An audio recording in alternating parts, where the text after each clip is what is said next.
Resident Evil has always worn its influences on its sleeve, and as a Japanese-made game series set in the USA, it owes a lot to American filmmaking of, in particular, the 1980s and early 1990s. Some of these nods and homages are overt and clear, whilst others need a little closer examination. So let's run down a whole bunch of them. This isn't necessarily an exhaustive list, but more than likely you'll learn something you didn't know about the influence of filmmaking on the Biohazard franchise. I'm Sai for First Aid Spray, and this is Resident Evil inspired by cinema.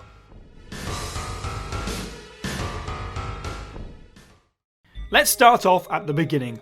Whilst Resident Evil was originally conceived as a successor to Sweet Home, which is a film and a game about the supernatural, it remains unclear to this day when the focus shifted to zombies.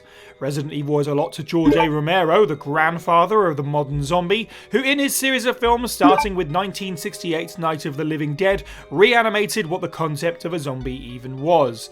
One reference to his work in Resident Evil is the opening scene from the 2002 remake, which gives homage to Roger's undead transformation from 1978's Dawn of the Dead. Long has there been debate about the identity of the man on the cover of the original PS1 classic, be it Chris Redfield or Richard Aiken, since the art had originally been drawn for a prequel comic starring the Bravo Team soldier. The cover's original artist has gone on record as saying that the man was based on early character designs, but doesn't specify whom. Furthermore, he states that the likeness was not based on any actor or model, although it does bear a curious resemblance to Sylvester Stallone in Judge Dredd. In fact, later scenes in the lab in Resident Evil can also be compared to this film. Other character likenesses in the series include Bruce McGibbon of Dead Aim being based on Brad Pitt, and Steve Burnside from Code Veronica having his hair changed for the director's cut to, as far as the story goes, avoid comparison to Leonardo DiCaprio. Ada Wong's design is inspired by La Femme Nikita, which was most clearly referenced in the title screen for her Separate Ways campaign in Resident Evil 4. It's possible that Keanu Reeves and Sandra Bullock's looks in 1994's Speed had an impact on the designs of Chris Redfield and Jill Valentine. If nothing else, the 33 downtown bus from the film found its way into Resident Evil 2, this time heading for Raccoon City Midtown. Keanu Reeves, it would appear, would also go on to influence the evolving designs of Albert Wesker, and the John Wick series' use of Gun Fu was inspiration for a lot of the action in the CGI film Resident Evil Vendetta. The Alien franchise has had an immeasurable effect on Resident Evil. When Hideki Kamiya took the director's chair for the 1998 sequel, his vision for Biohazard 2 was inspired by James Cameron's own work in sequels with Aliens and Terminator 2 Judgment Day. To that end, Claire and Sherry's relationship is very comparable to the characters of Ripley and Newt in 1986's Aliens, and in the remake, Chief Irons' death is a clear nod to the series staple Chestburster, which may have also been a design inspiration for RE4's Plagueis Type C. On the subject of remakes, 2020's Resident Evil 3 references the series with a coffee shop Sigourney as a homage to Ripley's actor Sigourney Weaver. The shop was established in 1979, the same year as the original Aliens release. Furthermore, William Hope portrayed Mikhail Victor in Resident Evil 3 and Lieutenant Gorman in Aliens, both characters that sacrifice themselves in a blaze of glory. Interestingly, on the flip side, it appears that Resident Evil may have inspired some alien lore. The Hunter product code from the original RE is MA121. S.G. Perry, author of 7 Resident Evil novels, gave the Xenomorph the classification of XX121 in the book Alien, the Weyland-Yutani Report, either coincidentally or as a nod. This has gone on to appear many times in Alien canon, including the recent video game Aliens Fireteam Elite. Looping back around to Terminator, the way that the cyborgs are numbered, such as the T-800, is very similar to the tyrants in Resident Evil, including the T-002 and T-103. In fact, the T-103, known to many fans as Mr. X, and his relentless pursuit seems a clear inspiration from the stalking cyborgs. One of Jill Valentine's outfits in the 2002 remake seems to be inspired by Terminator 2's Sarah Connor also.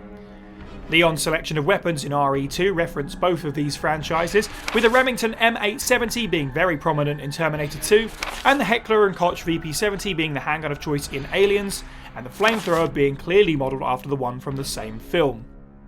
In Resident Evil 4, the hand cannon is named after a line from Pulp Fiction, And the standard firearm Matilda is a neat reference to the child of the same name from the film Leon the Professional. Oh, and speaking of children, Ethan and Mia Winter's baby Rosemary is a not-so-subtle homage to horror classic novel and film Rosemary's Baby, which is coincidentally all about the fear of kidnapping. Speaking of Resident Evil Village, there is some similarities between Heisenberg's machines and creature designs from the 2013 film Frankenstein's Army, in particular the Propeller Man Sturm. So much so that the director of said film has claimed that the game plagiarised his work. Several monsters across the RE series are the direct result of cinema inspiration. The human and fly DNA crossover The Chimera was inspired by the 1986 remake of The Fly, and the first-person POV scene that introduces Neptune in Resident Evil is a clear nod to Jaws. The Duel and their splitting heads in Resident Evil 5 seem to be a reference to The Thing, which gets a more direct homage in Revelations when Quint mentions a snowy outpost and a creature attacking the staff. Quint's love of cinema also drops in references to Star Wars and The Day the Earth Stood Still. And when it comes to one-liners, what else was Jack Baker ever going to say when picking up his chainsaw contraption other than groovy? A loving nod to the Evil Dead franchise. Finally, it's worth noting that Paul W.S. Anderson's series of Resident Evil films have strangely inspired the series that they were based on. The laser hallway from the original movie is a large one, appearing in both Resident Evil 4 and The Umbrella Chronicles, and Alicia Ashcroft's alternate outfit in Outbreak seems to be based on Alice's red dress from this film too. Plus, Jill Valentine can don a look in 2020's Resident Evil Resistance that Alice first wore in Resident Evil Retribution. And that's just skimming from the top in terms of Resident Evil and how it was inspired by cinema. What other cinematic inspirations do you know for Resident Evil? How about how the Spencer Mansion was at least slightly based on the classic Overlook Hotel from the 1980s horror The Shining? Let us know what you thought of this video in the comments below and subscribe to stay up to date with all kinds of Resident Evil content. I've been Si, and have a good week.